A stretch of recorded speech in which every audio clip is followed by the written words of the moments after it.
வணக்கம். இன்றைய செய்தி தொகுப்பினூடாக இணைந்திருக்கின்றோம்.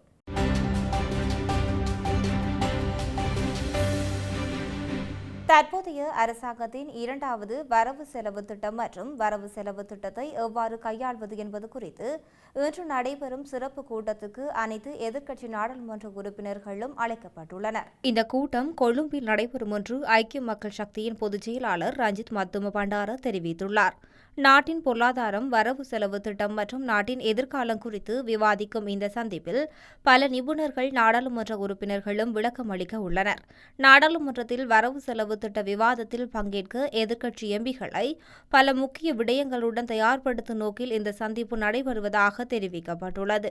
எதிர்க்கட்சித் தலைவர் இந்தியாவுக்கு சுற்றுப்பயணம் மேற்கொண்டு வருவதால் சஜித் பிரேமதாசவின் அறிவுறுத்தலின் பெயரில் இந்த கூட்டம் நடத்தப்பட உள்ளதாகவும் அதற்கான அனைத்து எதிர்க்கட்சி நாடாளுமன்ற உறுப்பினர்களும் கலந்து கொள்ளுமாறு அறிவிக்கப்பட்டுள்ளதாகவும் ரஞ்சித் மத்தும பண்டார மேலும் தெரிவித்துள்ளார்.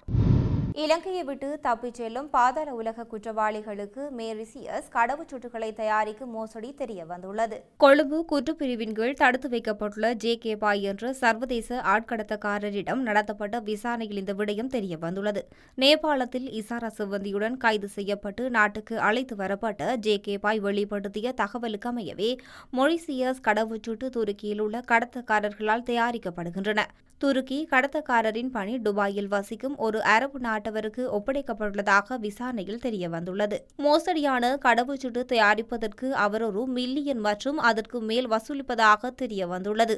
20 அல்லது அதற்கு மேற்பட்ட போலி கடவுச்சீட்டுகளை ஜே.கே. பாய் தயாரித்துள்ளார். மோசடியாக தயாரிக்கப்பட்ட கடவுச்சீட்டுகளில் பல புகைப்படங்கள் அவரது கையடக்க தொலைபேசியில் கண்டுபிடிக்கப்பட்டுள்ளன. உள்ளூர் குற்றவாளிகளுக்கு மேலதிகமாக இந்திய குற்றவாளிகளுக்கும் மேரிசியஸ் கடவுச்சீட்டுகள் தயாரிக்க ஏற்பாடுகள் செய்யப்பட்டுள்ளது.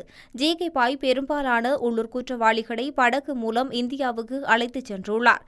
கெகல்பத்ர பத்மே, இசாரா சிவந்தி, பெக்கோ சமன், அவரது மனைவி, 10 வயது சிறுமி உள்ளிட்ட பாதாள உலகத்துடன் தொடர்புடைய பலரும் மேரிசியஸ் கடவுச்சீட்டுகளை தயாரிப்பதில் ஜே.கே. பாய் முக்கிய மூளையாக செயற்பட்டுள்ளார். ஜே.கே. பாய் என்ற அந்த ஆட்கடத்தக்காரர்களுக்கு தாய்லாந்து, இந்தியா, மலேசியா, இந்தோனேஷியா, நேபாளம், துபாய், மொரிசியஸ் மற்றும் துருக்கி ஆகிய நாடுகளைச் சேர்ந்த மனித கடத்தக்காரர்களுக்கும் தொடர்பு உள்ளது என்பது விசாரணையில் தெரியவந்துள்ளது. இது தொடர்பாக இன்டர்போல் மற்றும் ராஜதந்திர வழிகள் மூலம் தொடர்புடைய நாடுகளுக்கு தெரிவிக்க போலீசார் நடவடிக்கை எடுக்க தயாராகி வருகின்றனர்.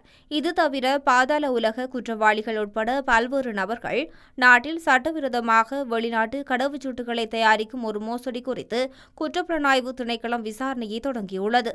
இந்த மோசடியில் தொடர்புடைய பல சந்தேக நபர்கள் எதிர்காலத்தில் கைது செய்யப்படுவார்கள் என குறிப்பிடப்படுகின்றது. ஜே.கே. பாய் என அழைக்கப்படும் கெனடி செபஸ்டியன் பிள்ளை யாழ்ப்பாணத்தைச் சேர்ந்தவர் என்பது குறிப்பிடத்தக்கது. முன்னாள் ஜனாதிபதி ரணில் விக்ரமசிங்கவின் ஆட்சிக் காலத்தில் வழங்கப்பட்டதாக கூறப்படும் மதுபான உரிம பத்திரங்களின் பட்டியல் சட்டப்பூர்வமாக இன்று நீதியமைச்சின் செயலாளர் ஹர்ஷன சூரிய பெரும நீதிமன்றத்தில் வாக்குமூலம் அளித்துள்ளதாக வர்ண ராஜபக்ச தெரிவித்துள்ளார். தனது இணைய சேனலில் ஒரு காணொலியை வெளியிட்ட அவர், இந்த உரிமங்கள் வழங்குவது மிகவும் சட்டப்பூர்வமாக செய்யப்பட்டதாகவும் வழங்குவது சரியானது என்றும் பிரமாண பத்திரத்தில் கூறப்பட்டுள்ளதாக அவர் குறிப்பிட்டுள்ளார். மேலும் இந்த வழக்கின் குற்றச்சாட்டுகளை விரைவில் கைவிட வேண்டும் என்றும் உரிமங்கள் நடைமுறைக்கு வர அனுமதிக்க வேண்டும் என்றும் அரசாங்கம் கேட்டுக் கொண்டுள்ளது. இந்த உரிமங்கள் அரசியல்வாதிகளுக்கு வழங்கப்பட்டதாக குற்றச்சாட்டுகள் எழுந்துள்ளன. மேலும் ஒரு குழுவினர் நீதிமன்றத்துக்கு சென்று இந்த உரிமங்களை வழங்கியது தவறு என்றும் அதை உடனடியாக நிறுத்தி வைக்க வேண்டும் என்றும் கோரிக்கை விடுத்துள்ளனர். இருப்பினும் இந்த உரிமங்கள் அரசியல்வாதிகளுக்கு வழங்கப்பட்டதாக கூறி வழக்கில் சாட்சியாக பெயரிடப்பட்டுள்ள வசந்த சமரசிங்க நீதிமன்றத்தில் முன்னிலையாகவில்லை. மேலும் அனுமதி பெற்றதாக கூறும் இந்த அரசியல்வாதியும் நீதிமன்றத்தில் முன்னிலையாகவில்லை என்று குறிப்பிட்டுள்ளார்.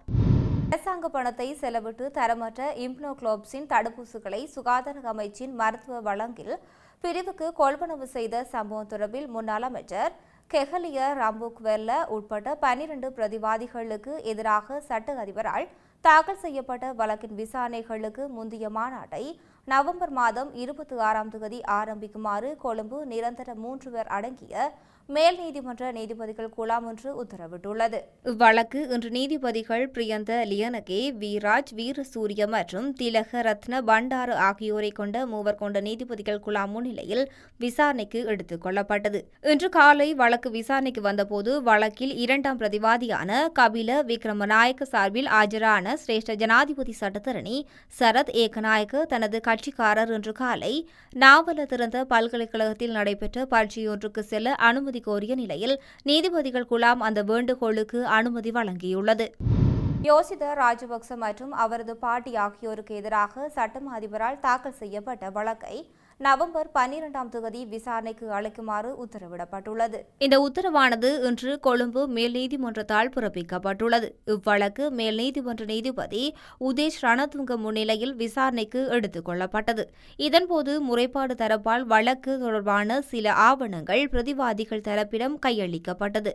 சமர்ப்பிக்கப்பட்ட விடயங்களை கருத்தில் கொண்ட நீதிபதி எதிர்வரும் நவம்பர் 12ஆம் தேதி இவ்வழக்கை விசாரணைக்கு முந்தைய மாநாட்டுக்காக அழைக்குமாறு உத்தரவிட்டுள்ளார். சுமார் 73 மில்லியன் ரூபாய் பெறுமதியான சொத்துக்களையும் உடைமைகளையும் தவறான முறையில் பெற்றதன் மூலம் பண மோசடி தடுப்புச் சட்டத்தின் கீழ் குற்றம் இழைத்ததாக குற்றம் சாட்டி யோசித ராஜபக்ச மற்றும் அவரது பாட்டி ஆகியோருக்கு எதிராக சட்டமா அதிபர் இந்த வழக்கை தாக்கல் செய்திருந்தார். பல தசாப்தங்களாக தமிழ்நாட்டில் வசிக்கும் இலங்கை தமிழ் அகதிகளுக்கு வாக்குரிமை மற்றும் முழு குடியுரிமை வழங்குமாறு பாட்டாளி மக்கள் கட்சி நிபுணர் ராம்தாஸ் மத்திய அரசை வலியுறுத்தியுள்ளார். குறித்த விடயம் தொடர்பில் அவர் அறிக்கையிலே அந்த விடயத்தை முன்வைத்துள்ளார். அதில் தமிழ்நாட்டில் வசிக்கும் இலங்கை அகதிகளில் பலர் இந்தியாவில் பிறந்து வளர்ந்தவர்கள் என்பதையும் அவர் ராமதாஸ் சுட்டிக்காட்டியுள்ளார். இலங்கை உள்நாட்டு போருக்கு பிறகு 1 லட்சத்துக்கும் மேற்பட்ட இலங்கை தமிழர்கள் தங்கள் வீடுகளையும் வாழ்வாதாரங்களையும் இழந்து தமிழ்நாட்டுக்கு குடிபெயர்ந்தவர்களாக ராமதாஸ் குறிப்பிட்டுள்ளார். இதுகுறித்து அவர் மேலும் தெரிவிக்கையில் 2009 போர் முடிவடைந்த பின்னரும் ஆயிரக்கணக்கான தமிழர்கள் இங்கு தொடர்ந்து தஞ்சம் புகுந்துள்ளனர். இன்று கிட்டத்தட்ட 1 லட்சம் தமிழர்கள் தமிழ்நாட்டில் 116 அகதி முகாம்களில் வாழ்கின்றனர். இந்தியாவில் பல தசாப்தங்களாக வாழ்ந்தாலும் அந்த அகதிகள் இன்னும் சுதந்திர குடிமக்களாக வாழ அனுமதிக்கப்படவில்லை. இங்கு பிறந்து படித்த இளைய தலைமுறையினர் இன்னும் அடிப்படை உரிமைகளை இழந்துள்ளனர். பலர் தங்கள் பள்ளி மற்றும் பல்கலைக்கழக கல்வியை முடித்துள்ளனர். ஆனால் அவர்களால் சட்டத்தின்படி அரசு வேலைக்கு கூட விண்ணப்பிக்க முடியவில்லை. அனுராதபுரம் எப்பாவல பகுதியில் உள்ள ஒரு முன்னணி ஆரம்ப பாடசாலையில் அதிபர் ஒருவரையும் அவரிடம் 1 கிலோகிராமுக்கு மேல் ஹெரோயின் வைத்திருந்த மற்றொரு சந்தேக நபரையும் குற்றப்புலனாய்வு பிரிவினர் கைது செய்துள்ளனர். குறித்த அதிபர் தேசிய மக்கள் சக்தி கட்சியை பிரதிநிதித்துவப்படுத்தும் போலியாகோட நகரசபை உறுப்பினர் டிஷ்னா நிரஞ்சலாவின் கணவர் என தெரிவிக்கப்பட்டுள்ளது. இவ்வாறு ஹெரோயினுடன் கைது செய்யப்பட்ட அதிபரின் மனைவி பெரிய அளவிலான போதைப்பொருள் கடத்தக்காரரும் குற்றவாளியுமான ஹொஸ்கோட சுஜியின் உறவினர் என்று காவல்துறையினர் தெரிவித்துள்ளனர். இதற்கிடையில் ஹெரோயினுடன் கைது செய்யப்பட்டு அதிபரின் சொத்துக்கள் குறித்து விசாரணை நடத்தப்படும் என்று காவல்துறையினர் குறிப்பிட்டுள்ளனர்.